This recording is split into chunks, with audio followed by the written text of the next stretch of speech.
Hey everyone, welcome to our first ever live recording of the podcast Happy Half Hour with an Entrepreneur. I am your host, Brian Carney. Really excited to be broadcasting today from Two Stones Pub in Hockessin, Delaware. And I am here with Michael Stiglitz, Michael Contreras, and Bob Barrar, all from the 2SP group. Gentlemen, thank you for joining me. I'm really excited to talk to you today. Thanks for having us. Thank you. Well, this podcast was originally always supposed to be live, but then COVID hit and I was in my son's bedroom, so we just started doing it on Zoom. So to actually be here live in person with other people is pretty fun. Oh yeah, absolutely. Also, I've never interviewed three people at once, so this could get exciting. Focus on these one of them two. doesn't really talk, so you're fine. Okay, we have one non-talker up here, so but we'll handle that. Well, let's get down to business. The first and most important thing: what are we drinking today? So, Bob, what are you drinking? I'm drinking Delco Lager, Okay. American style amber lager, a nice malty toasted malt character, really no hop characters, all kind of just finishes smoothly. Excellent. It was a session beer, you can put them down pretty quick. Yeah, so what's the deal with the session? It has to be under 5%? Is that the rule, the quote-unquote rule? Maybe 4.5, Okay. less than 4.5. Yeah. So you can literally drink them. Yeah, as many of them as you want. we made that beer so you could drink it at the stadium parking lot tailgating. Perfect. So Love that. That's great. How about you, Mike? I got the Pony Boy Light Lager, doctor's recommendation on the light beers. Yeah. But, no, kidding. But it's a nice, clean, crisp light beer. It's one of our favorite beers that we do. 4%, very easy to drink. 6 packs of it. They retail for $8.99. They're great. Yeah. But yeah, it's one of my favorites. Perfect on a 98-degree day like we're yeah. doing right now. Absolutely. And how about you, Mike? Mine's not very sessionable for most people. 8%, up and away, double IPA. It's our core double. It's fantastic, very fruity, hazy. It's everything you want for me on a day like this with Love these it. temperatures. That's great. What am I drinking? You got the Dirty Money, Bob. Help him out here. that's another hazy as well. It falls in the IPA category, so it's same level as Up and Out, but it's got different hop profile. Simcoe, Citra, and Idaho 7. So you get a lot of those same flavor profiles from as you do Up and Away, but it's different flavors. Yeah. So this is sort of the private stock, private reserve. Is that? Yeah, we only do that once a year usually. So Okay, great. Well, where I usually like to start these is I like to hear a little bit about exactly what 2SP Group is. So who wants to take that one? So the 2SP Group is started out with Two Stones Pub in 2011. And 2014, we started working on the brewery, opened up in 2015, and that's 2SP Brewing. It's acronym for Two Stones Pub, but much more brandable, just as 2SP. We recently opened up, so we have 6 pubs. We have the brewery. We recently opened up the 2SP Brewing Tap House, which is in Chadds Ford, right over the border in Pennsylvania. And we're currently working on 2S Pizza, which is our pizza and beer concept, all craft pies, all craft beer. That's going to be on University of Delaware's campus on Main Street. That's a perfect place for that. Yep. So we have a lot of concepts going. We're trying to get a little more unique as we go. Still chef-driven fun, even on the pizza side. The menu's going to be crazy. The beer's always awesome. Continually gotten better every year since we started, and we really finally, last couple of years have hit our stride to the point where everything about us, we just, have shifted to go by the 2SP Group now. Yeah, that's great. Well, explain to me what each of your roles are. Bob, we'll start with you since you're so I'm excited just to a be brewer. on. Just the I brewer? just make the beer. Yeah. That's easy enough. He's just a sales guy. Yeah, and I'm just the sales guy. I got the so I mean, Bob is, he's responsible for all the recipe creations, making sure that enough beer is going out to one of our, 7 markets, including Japan. Oh, wow. Yeah, so we got, it's a lot on his plate, not just, throwing some grain into a mash tun to brew some beer. So my role, I do all this, anything that happens outside the building, essentially, for the brewery. So just making sure that we're selling, the right beers, making sure that beer is being sold fresh, and trying to grow the brand. So, Yeah, absolutely. Honestly, I'm director of operations, but these guys do it all. They make it very simple for me. They actually try to keep me out of the building. I'm the guy that shows up and says, hey, why is that box over there? And why is that can over there? And they look at me and say, you haven't been here in 3 weeks. Please don't do this. Yeah. So. We have one of those in our organization too. So we can Someone who walks around that. just says, why is that like that? Yeah. And you look and go, well, That if you were picture here, frame's you'd not know. right. Yeah, exactly. Yep. So where did the concept for this even start? How did you guys get started in this? So Two Stones Pub started in 2011. Ben Muse, one of my operating partners, and myself, we were downstate with another restaurant group. We moved up north. We opened up Two Stones Pub because we've always been 100% about chef-driven food and craft beer. Two Stones, ever since the first day it opened in April 2011, was all craft brew. We opened up in South Newark in kind of a worn-out kind of old plaza, Chestmart Plaza. Yep. And everybody looked at us like we were crazy because it's craft brew only, and we got a lot of people coming in ordering Miller Lights and Bud Lights and say, sorry, guys, it's craft brew only. And they unfortunately would leave, but we've done okay. So Bob and I worked together in 2004 for Iron Hill Brewery. I was a chef up in media. Bob was the brewer. Mm-hmm. And we used to joke all the time about maybe someday getting together, just doing our own thing. Sure. And all of a sudden, I ran into him. I'd see him every once in a while because I had since left Iron Hill in 2006 to go do restaurant stuff. And I'd see him once in a while at events and be like, Bob, when are we going to do this? And he'd just laugh at me and shake and walk away. And so finally in 2013, we were at a big party and he was standing on the back wall. And I went over to him and just stood next to him, didn't say much. And I was like, how are you? And he's like, I'm good. That's a conversation with Bob. That's it. I'm good. Yeah. And he goes, I'm ready. I said, ready for what? He's like, I'm ready to do the brewery. So my heart sunk to my stomach and up in my throat all at the same time because I knew financially what it was going to cost. Yeah. But I was also excited like a little child. So I took a couple weeks, got back to him, made sure he was serious about it. And he was. So we started talking. And I think it was not very long after that, almost immediately, Mike Contreras used to work for Dogfish. He was my sales guy for he was the sales guy for Two Stones for Dogfish. And I was like, hey, so I'm going to open a brewery. And he laughed. He goes, yeah, you and everybody else. And I said, no, really? He goes, well, call me when you get a real brewer. And I was like, okay. So I didn't. And a couple weeks later, I called him. I was like, hey, I want to tell you my brewer. And I told him, he goes, oh, no, blank. And I was like, yeah. And he's like, it's legit now. Okay. It's really legit. And then I guess, it basically just came down to we're always been focused on the best product possible. It doesn't matter if it's a burger, a wing, a beer, an entree. It doesn't matter. For the 2SP group, specifically with Two Stones from the beginning, it's always been chef driven. And then once we opened the brewery, the whole point to it, that's why, I went after Bob, who joined us. Bob's just not a brewer. Bob's one of the owners. So he's an operating partner as well. He can't escape and just say, hey, I don't want to brew anymore. He's stuck. Yep. So that's why I went after, Bob, and grabbed Mike, and we have a lot. Everybody's at the brewery amazingly. Like the beer, just like I said, gets better every year. It really does. They're honing their craft more and more. A lot of hard work, but everything about our group is just always trying to hit top notch, trying to get the best quality, and it doesn't matter if it's in a glass, in a can, on the plate. Yep. You brought up something interesting earlier. I want to kind of go back to. So, how much do you guys hate it now that you're established? Now, 2011 is one thing. When someone comes in and says, give me the thing that tastes the closest to Bud Light. Does that drive you crazy, or are you used to it by now? It was painful until we came up with this baby right here, Pony Boy. And you're like, I got you now.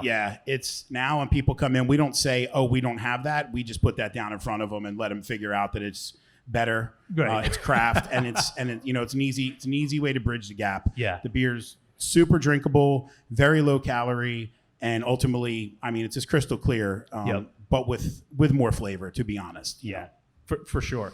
Bob, I know you have a nickname. I believe your nickname is the Metal Machine.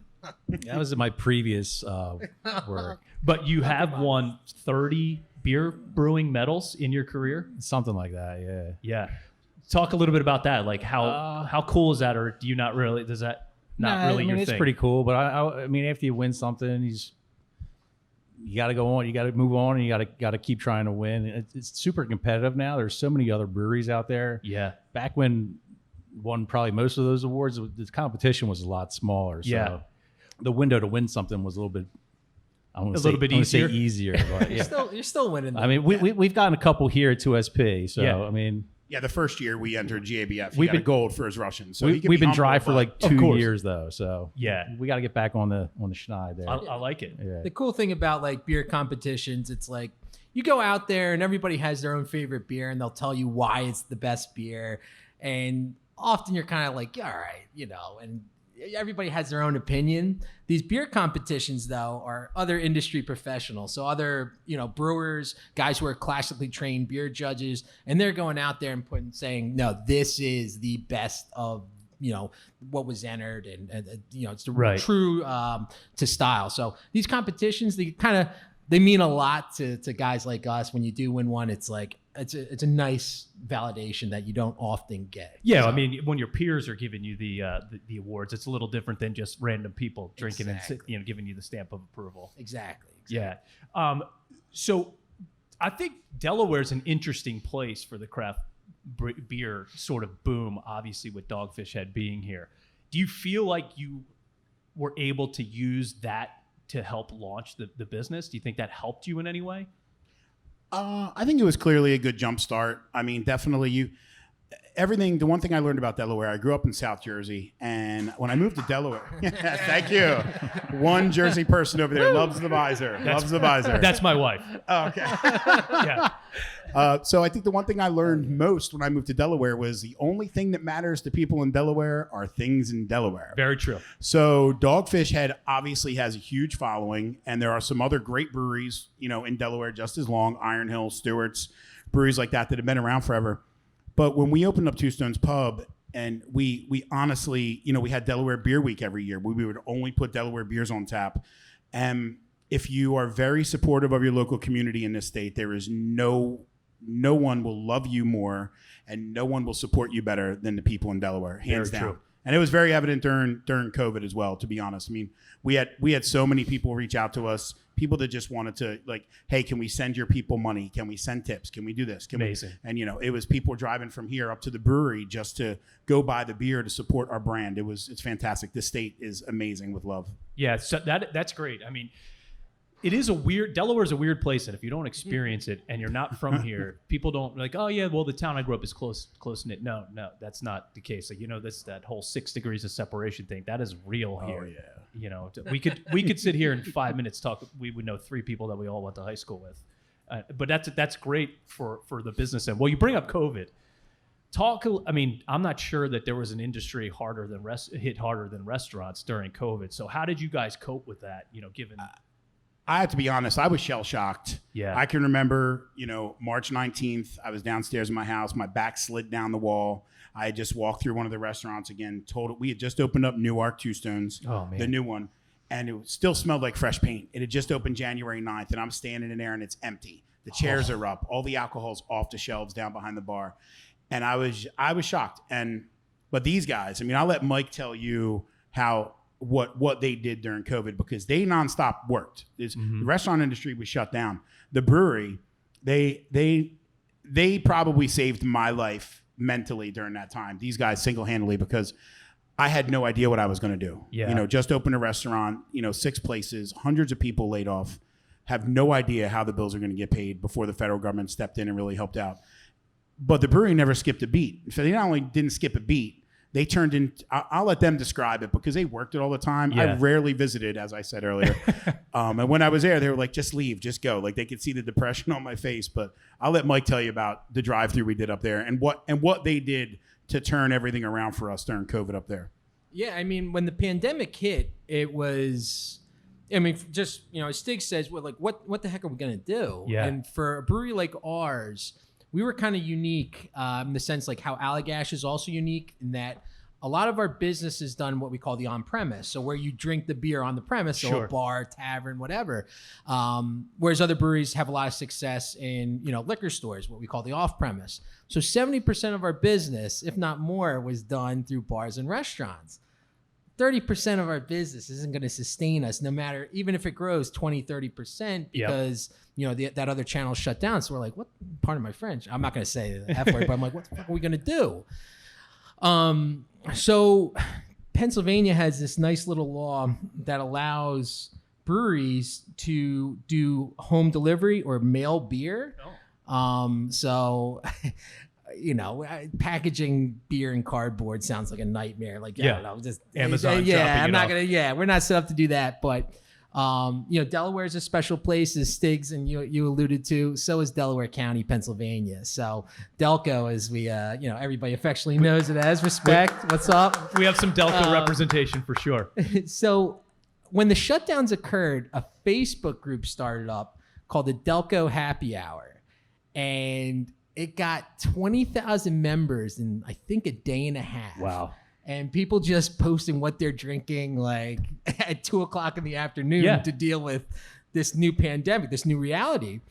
And then that third day, it was at 50,000 people. Wow. So we're sitting and they're looking at me like, well, what are we going to do? You're in charge of sales here. And I'm like, let me go on this Delco group without our wholesaler's permission, who's responsible for selling our beer out in the trade. I just said, hey, how many of you idiots would want some home delivery? And I thought like 5 people would be like, yeah, deliver a keg to my house. It got over 500 comments and 2,000 likes. Wow. Of all people in Delaware County. And they're saying, absolutely, we'd love to support you. Please set this up. So I took a screenshot of it and I sent to my wholesaler. Crap. Yeah, I'm like, I think I made a little bit of a mistake here. Can I get your blessing to do home delivery? Because, we don't want to, there's beer stores out there who support us and we don't want to seem like they're undercutting them. But Delco, and just like in Delaware, they understand the situation because everybody knows what everybody's going through. So we set up just a quick website, and we were doing home delivery Wednesday, Thursday, Friday, and Saturday. Driving around in our van, driving around my Kia, dropping off 6-packs of Pony Boy to people in Delco, and it was enough. And then we also did a drive-through at our brewery, where our brewery, if you haven't been, it's in Aston, about 30 minutes north of here. It's a big brewery. It's 20,000 square feet, and we have a few bay doors, and we were able to allow people to drive in to the brewery, physically inside the brewery, sober. And we hope they and this is during the pandemic, safely they pop the trunk and we load beer and they'd be on their way. So between doing that and home delivery, we didn't have to furlough any of our employees. Wow. No pay cuts, and there was other breweries who were just like, it was bad news. Sure. They were letting people go. I mean, it really did save us. So, Delaware, Delco, the community is integral and vitally important to our brands. And during the pandemic, we really saw that. That's amazing. I think one of the interesting things that brings up is that your business is nimble and you can make quick decisions that, maybe some of the larger breweries can't. So that seems like a perfect example of that. Yeah, I mean, if say for instance Yingling wanted to do that, they couldn't handle that business. Right. We're small enough. It's just Stigz, Bob, Joe, a few other guys, our sales team, and it's just Stigz is like, do it. Like that's all it takes. It's not, hey, we got to run this by this department. We have this committee. This guy, we got to go by this guy. And everybody's got to have their fingerprint on it. It's just. No red tape that has to be. Yeah, it's kind of like instead of ready, aim, fire, it's, fire, ready, aim. It's just shoot it, then, figure it out as you go. Yeah, I mean, well, if you post, hey, we could deliver beer on a Facebook and group without actually having talked to anybody about it, I guess that would qualify. Yeah, definitely. Definitely.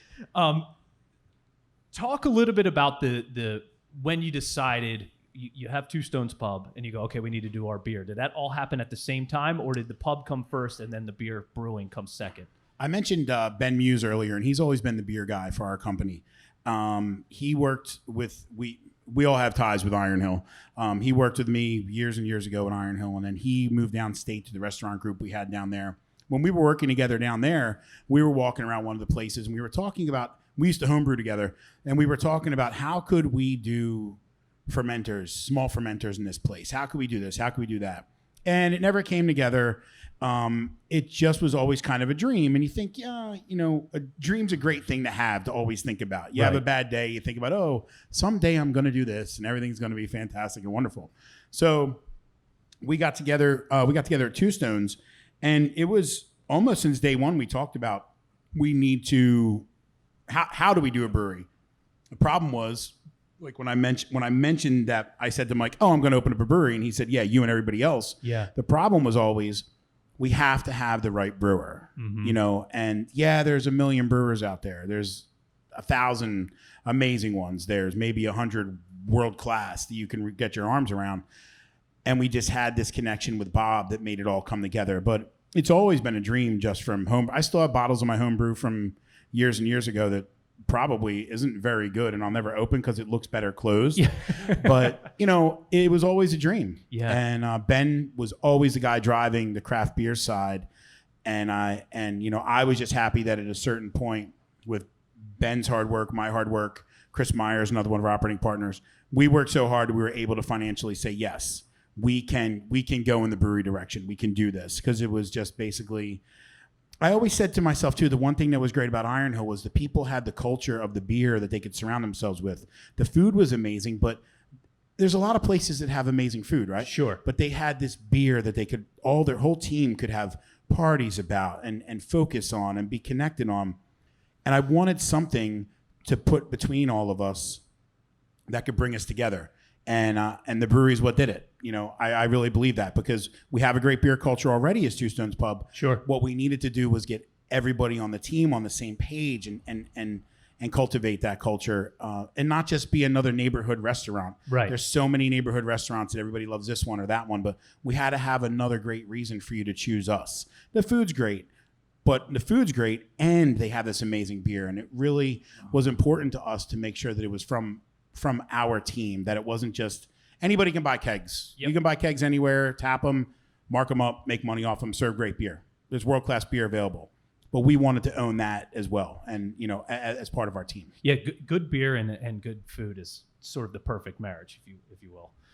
Hey, Bob, I want to ask you a question. What is your favorite beer that you ever brewed? Oh Jesus! There's been so many. Not that I like, but I got to run the gamut at how many beers we brewed. I don't know. I'm pretty fond of the Imperial Stout. I enjoy IPAs. I really like all beer. Yeah, sure. What is my favorite one? I don't know. We did a beer at Iron Hill. It was called Real Boy. It was a double IPA that we did for a local pizza joint. Yeah. It's up there as one of my favorite. How about least favorite? Do you have one of those? Oh, we did a I try to do a wit beer, you know, as a white beer. Yeah. I try to do a chocolate wit beer. Yeah. That sounds challenging. I kind of overdid it. And I had to brew another batch of wit to blend it off, so now I have double the amount, that was at Iron Hill, so that kind of worked out because I could pawn it off on all the, yo, can you take a couple kegs of this? Yeah. So we eventually got rid of all of it, but that was definitely the worst one I probably ever made. Yeah. That's great. Yeah. So obviously you start talking about Delco and Delaware, and you know, we'd be remiss if we didn't talk about Wawa. You know, everybody loves Wawa. So you guys have a great collaboration with Wawa. I happen to love, you know, stouts, especially in the winter, and I think that beer is outstanding. How does that even come about? So the Wawa collab came about, how many years ago? Was it 5? 4 or 5 years ago. You know, we're kind of sitting around thinking, all right, what are we going to brew for this, you know, for the winter? And you guys know there's seasonals all the time, and you kind of, all customers always demand something new.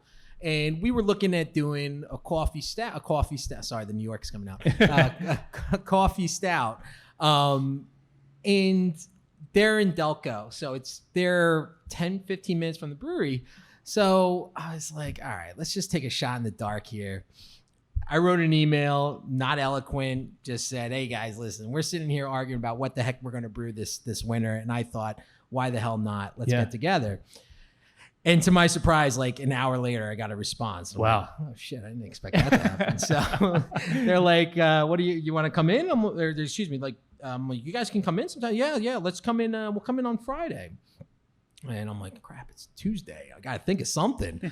So actually, our distributor from Japan was in town. So I'm entertaining him, and I'm trying to figure out what the heck are we going to do? And I walked into a Wawa, and I saw they had a new coffee series called Winter Reserve, the Reserve series.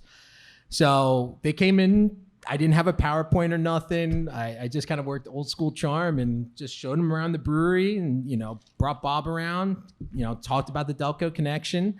And they said, well, what do you want to do? And I said, I see you got this reserve thing. I imagine that it changes because it had a name on it. Like it was like the Kenyan reserve. So I'm like thinking, okay, there's going to be like an Ethiopian reserve or like a seasonal reserve. So I said, why don't we use your next reserve series in one of our beers? And their eyes kind of lit up and they said, that's perfect. Wow. I'm like, no shit. Like, all now right. we're gonna do it.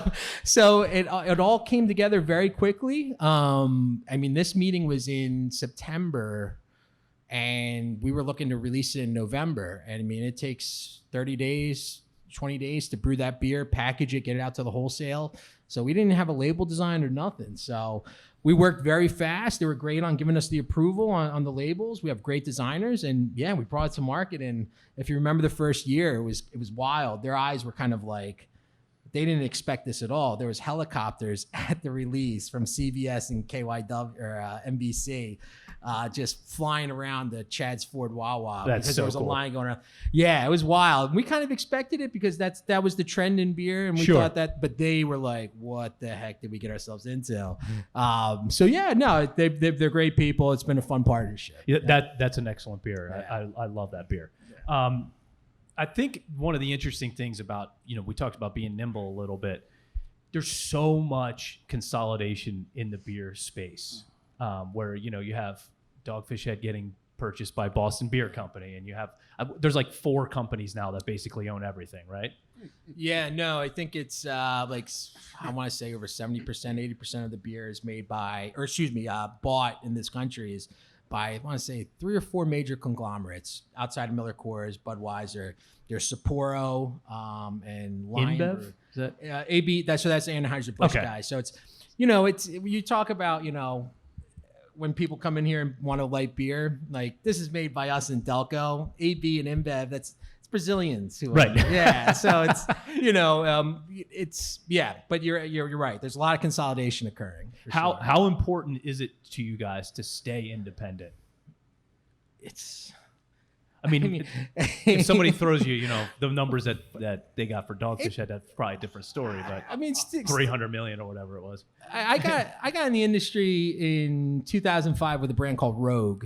Oh, sure. Yeah, and I was in Southern California, and Stone was nearby, and my father-in-law's favorite brewery, Stone. Yeah, great IPAs, and there was a big attitude in craft beer, which we're independent, screw corporate beer.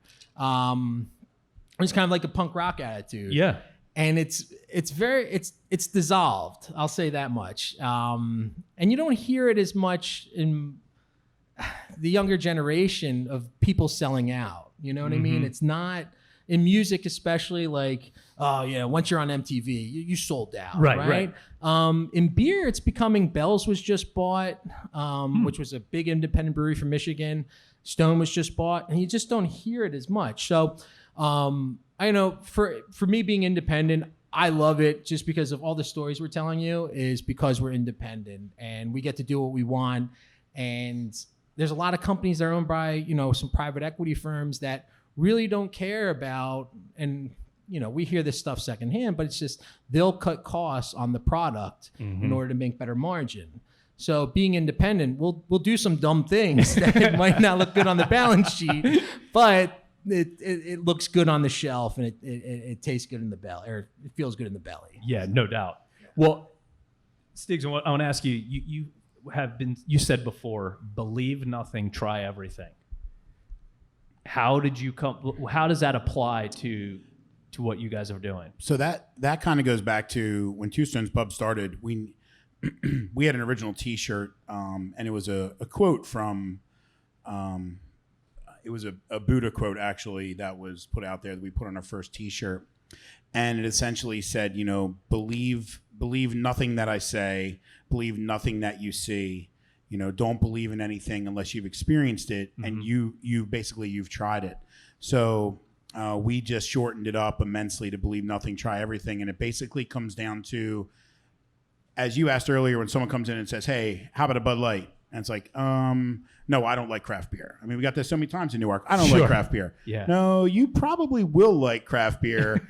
You just are so used to watching the Super Bowl and the Puppy Bowl and all that Yep. put on by, Budweiser and Bud Light. And I mean, all of us at some point started out on those beers because unless you grew up in a household where craft was the only thing allowed, you've been to a college party, you've been, down by the river, you've been at a farm, and there's just, Natty silver Light for bullets, me. Natty Light, that's right, Bush Light, et cetera, et cetera. But basically, that's what it comes down to. We just really wanted people from day one to say, hey, believe nothing. I get it. You've always chosen this beer. You've always drank this. You've drank that. No, try this. Just try it. Yeah. That's why you come in Two Stones. Oh, I'll take a sample of that. Sure, no problem. You can sample all day long and leave very happy and have not spent a dime. And that's what we do. But we just try to get people past their original patterns of beer drinking, and that's where that came from. Well, that's pretty cool to be to take that on as a responsibility to try to get people to actually try different stuff, because a lot of people refuse. There's a gentleman in this room who will only drink Bud Light. Point him out. Point him out. Point him out. And I guarantee he asked the waitress earlier to give him the closest thing to a Bud Light. So I've been trying, but it's maybe I'll have to bring him in here for you guys to work on him a little bit. Bring him in. We'll take care of him. Okay, Just bring him great. to the brewery. That's what you do. We Bob won't let him wants a leave. word with him. Yeah. So Bob, can you talk a little bit about how much science goes into beer and to brewing a beer? All the different applications for science and how that works. Yeah, well, at the level we're at now, it's pretty detailed with the science side of it. We have a lab technician. He's counting yeast cells, so we're pitching the same amount of yeast into each beer every time. Fermentation charts, just the flow from the beginning to the end, and then you're overlapping them, and you want them to be pretty much exactly the same. Consistency is which key, is right? the hardest thing. Sure. What we're doing is the consistency part. And then the malt. There's. It's when I first got involved in this, I had no idea how deep the science is. It's never ending. It's never ending. What are some of the things that can really ruin a batch of beer? Me? So there's Guest brewer. there's yeast flying all around us. So I mean, if it gets in any beer, that we call them spoilers, and it just the beer just goes south, and it doesn't happen right away, but it can happen downstream. Yeah. So any beer that we can, we keep a library of. So if there's any kind of problem in the market, we can go back to that beer and we can taste it, we can test it, we can plate it, we can pretty much do whatever we want with it. And if there's something wrong with it, we got to go out and get it. But we really haven't had a problem with that since we had a science guy. Before that, I think we had one problem, and we had to bring back a pallet of beer. Yeah. And you just destroy it, but it kind of sucks, but it's the right thing to do. Tear drops your eye as Yeah, it's getting smashed. Yeah. So what's the future for your group? I mean, honestly, we don't have a definitive plan because it always seems to be changing, right? Yeah. We had a plan a couple of years ago, and then COVID hit, and I think COVID kind of destroyed everybody's plan depending on what you were doing. We were in a solid pattern with our brew schedule and how we were handling things year over year. And once COVID hit and we went into these 16-ounce tall cans and brewed every 15 days, we brewed a different IPA, because if you're familiar with the craft beer world, IPA seems to drive the bus all the time. Sure. So we started brewing all different IPAs, and we were never really an IPA brewery. So once we did that, I think it woke up a lot of people to 2SP Brewing in our area in southeastern PA of like, wow, these guys not only kill it in this beer, and Bob's known for this Russian, but their IPAs are pretty amazing. So the plan continues to change. One thing I will tell you is you are talking to a very adaptable group. Yep. We, Mike and I just had a meeting the other night, and we were talking. Mike brought up 19.2 ounce cans for the stadiums, and we're talking about, okay, what do we have to do to our equipment, like different twist rinse for the canning line, et cetera, et cetera. That didn't come up till the other night, but today at the bar before you guys got here, the three of us are sitting there saying, how do we do this? How does it happen? Yeah. So planning for the brewery is always the safe answer is to quietly and correctly grow the footprint. Mike brought brought to me my knowledge. I didn't have a lot of beer world knowledge before, but from day one, he's like, listen, we can have a wide river that's very shallow, or we can have a narrow river that's very deep. We started out with what I would call a very narrow river, not so deep, and we've gotten at the same time correctly a little wider and a little deeper as we go. It's good, in my opinion, to grow effectively not in 30% up in sales one year and then look down and go, where did 10% go this year? Yeah. Where we're going up 5, 10, 15, 20% depending on the year, but consistently. And, the plan has always been the same, which is to brew the best beer we can and make sure that we put the marketing behind it. We just hired a full-time graphic designer. We've made some other changes. So we just branded the cans a couple years ago. If you saw our cans 3 years ago, they didn't look like this, but now you can see what they in the industry they call it billboarding. So the cans are different but look similar at the same time. So we've made adjustments along the way, but we kind of adapt as we go. We don't have a hard and set plan. By October, we'll have next year's calendar done, so we know what Bob and the guys are going to brew for the year. Sure, they can change it, but the reality is, maybe there's a 5% change, maybe there's a 10% change max, but we know going into it so that Mike and his team can get out on the street and they can do what they have to do, and they know what's coming and how to, better lay it out in front of them. So we have plans, but they're always adapting, if you will. Not to belabor the point that we've talked about, but being nimble and flexible really helps a business be adaptable.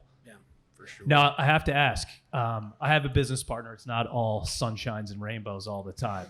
A lot of times it's like, in a lot of ways it's a marriage. So how's your relationship? You guys always sunshines and puppies and rainbows, or is it getting a little bit dicey from time to time? And how do you get through that? Mike's almost been fired 36 times. Bob's almost quit 36 times. And I stand in the corner going, but if you guys leave, what am I going to do?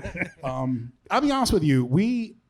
I think as a whole, we get along very well. And I don't know if it's because they keep putting 8% beers inside me or if it's that certainly because, helps. Yeah. I've always tried to be very fair. I was a chef for a big chunk of my career before we started Two Stones Pub. My main focus always was to do the best food on the plate.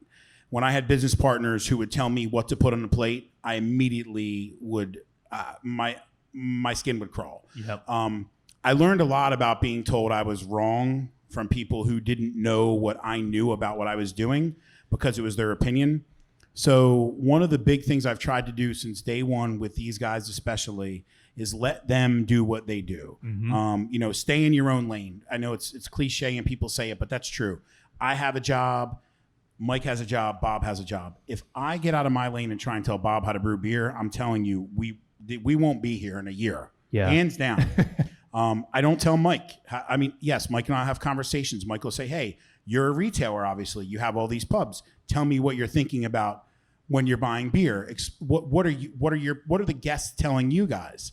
And that's when Mike will talk to the managers or to Ben Muse, or some of the other people involved with the company. But for the most part, I think the best thing to do is you put together the team you want and then let them play the game. Mm-hmm. I try not to step on their toes. Now, if something's out of whack, because I'm the financial guy, I go, hey guys, listen, like this year we just went over all the recipes again. We looked at all the costs because, as you know, with inflation, although they say it's transitory, we know that we're getting hit with some things that are probably not going to change. Cost of aluminum, cost of stickers, the grain cost. Bob sent out 2 emails in the past month that are both, hey guys, prices are going up again. Mm-hmm. So we'll sit down and talk about that, but it's not my job in my position to tell Bob how to brew beer, to tell Mike how to sell beer or market beer. It's my job to let them know if they need to recalibrate a little bit because it's not working down here a little. And I think that's the key to any success is to, if you have a good team, let them do their job. Yep. And they're going to have bad days. Bob's going to brew a beer that's not perfect. Mike's going to not sell something properly. And I'm going to accidentally throw a keg across the brewery one day and dent the walk-in wall because I'm angry. That's not a true story. That's real. That's real. There's dents. I still look at every time I'm in there. No one was near the keg though. But, I had a tantrum. But the key is to let people They've been here since the beginning. Right. And they're not going anywhere. Most of our guys have been here since the beginning. We have a great team. People make mistakes, but you let them do their job. And if you have the right people in place, it all goes great. Such a great point. Having clearly defined roles and responsibilities, and you do all this, I do none of that. I do all this. That certainly helps, especially when you like each other. And most importantly, I said that. I inferred that. You're right. I did. Especially when you're all moving forward to the same goal. How did you get into Japan? So I went to grad school out west, and I played rugby for the college team out there, and it was a lot of funny talkers on the team. So a lot of South Africans, a lot of Australians, some Chilean guys, and then all of a sudden this little Japanese guy comes out who was in the business school. And, rugby's a rough game. So, and I was with these Afrikaners who are like really like 6'5", 6'6". Yeah. And you want to make sure that these guys, come around for the next practice. So we go up to this guy, his name's June. We say, June, you want to come get beers with us? After practice? He's like, yes.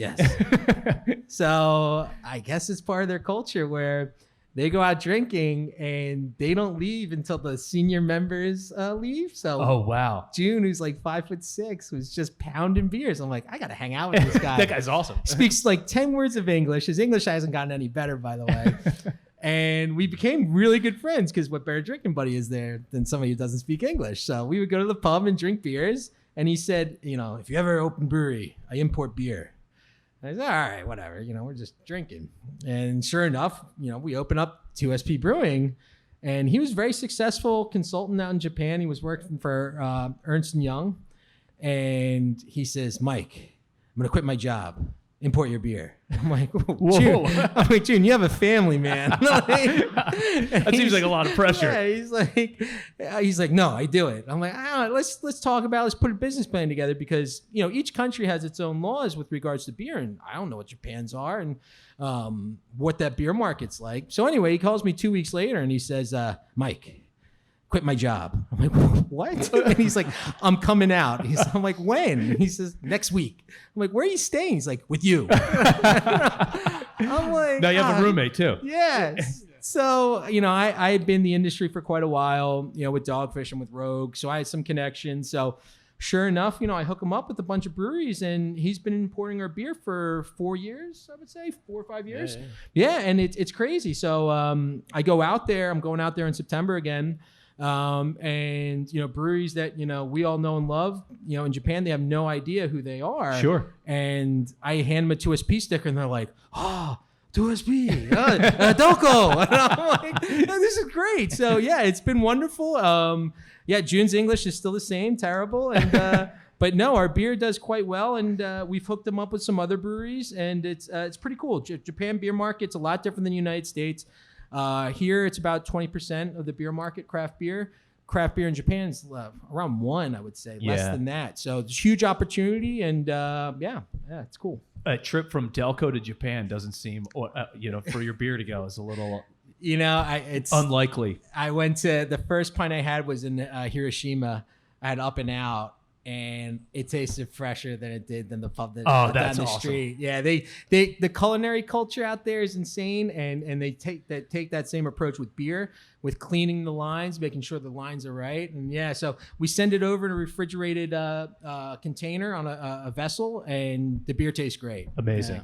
I love it, gentlemen. This was awesome. I really appreciate your time. Yeah. Now, obviously, I have to rate the beer. Now, remind me what the name of the beer was again. The private reserve that I had, the hazy. That was Dirty Money. It was excellent. Oh, I'm a big hazy guy, so Okay. that was certainly. I give that a 4.5 out of 5. Now, I'm not just saying that because Bob looks like he could beat me up. I actually legitimately liked it. And then somebody dropped off a Taco Cat. I never had this one before. That's an all mosaic pale ale. It's really good. We actually brewed that right as the pandemic hit, and that Mike and I were out on a truck hand delivering that to distributors. Yeah. It was a pretty cool experience. Yeah, it was a thank you to everyone that has supported us over the years. It's really good. I like it. Thank you. Thank you guys so much. So if people want to learn a little bit more about you guys, where do they go besides your restaurants, including your restaurants? Social media, right? Yeah. I mean, you can check out the website, 2spbrewing.com. You can check out all our social media on Instagram, Facebook. And come to the brewery too. Yeah, I mean, definitely. it's in Aston. It's a taste room. We got 20 taps, few trucks on the weekend, but we're all there hanging out, and we're very approachable, despite how some of us may look. But If anybody enjoyed this on a Friday afternoon, except for me, and I'll go up, they're sitting in a corner of the tasting room drinking and talking. I can't wait to hear the story about this. I'm going to go tomorrow just to hear them Just to talk hear that. about today.